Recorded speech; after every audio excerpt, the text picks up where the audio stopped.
Chaque jour, Charles et Carole vous présentent la leçon de l'école du sabbat.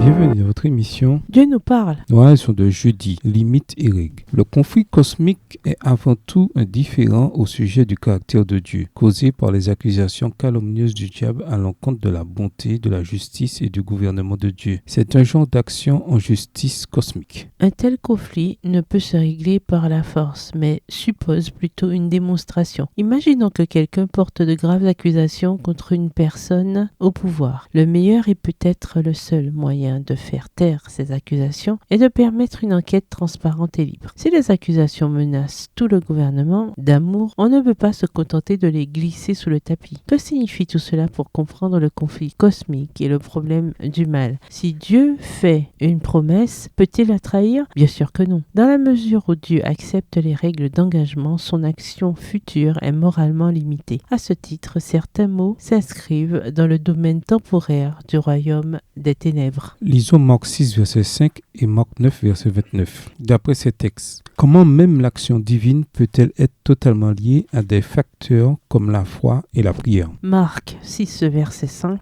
Il ne put faire là aucun miracle, si ce n'est qu'il imposa les mains à quelques malades et les guérit. Marc 9, verset 29. Il leur dit, cette espèce-là ne peut sortir que par la prière. Dans ces deux récits, il semble que certaines limites ou règles d'engagement soient en place, en lien avec des choses comme la foi et la prière. Ailleurs, nous avons d'abondantes preuves que la prière fait une différence dans ce monde et permet des interventions divines qui autrement ne seraient pas disponibles moralement. Cependant, ne commettons pas l'erreur de croire que la foi et la prière sont les seuls facteurs. Il y a vraisemblablement beaucoup d'autres facteurs dont nous ne sommes pas forcément conscients. Cela correspond à ce que nous avons vu précédemment sur les règles d'engagement. Dans la mesure où Dieu s'engage ou accepte des règles d'engagement, son action future sera limitée moralement. Ainsi, certains mots peuvent s'inscrire dans le domaine temporaire du royaume des ténèbres. Lisons Romains 8, le verset 18 et Apocalypse 21, les versets 3 à 4. Il y a beaucoup de choses que nous ignorons, mais en quoi ces textes vous assurent-ils que Dieu sait ce qui est mieux pour nous, qu'il veut le meilleur pour nous et qu'il mettra un terme au mal et inaugurera une éternité de bonheur? Romains 8, verset 18. J'estime que les souffrances du temps présent ne sauraient être comparées à la gloire à venir qui sera révélée pour nous. Apocalypse 21, les versets 3 à 4. Et j'entendis du trône une voix forte qui disait: Voici le tabernacle de Dieu avec les hommes. Il habitera avec eux et ils seront son peuple et Dieu lui-même sera avec eux. Il essuiera toute larme de leurs yeux et la mort ne sera plus et il n'y aura plus ni deuil, ni cri, ni douleur car les premières choses ont disparu. Au revoir. Et à demain si Dieu veut.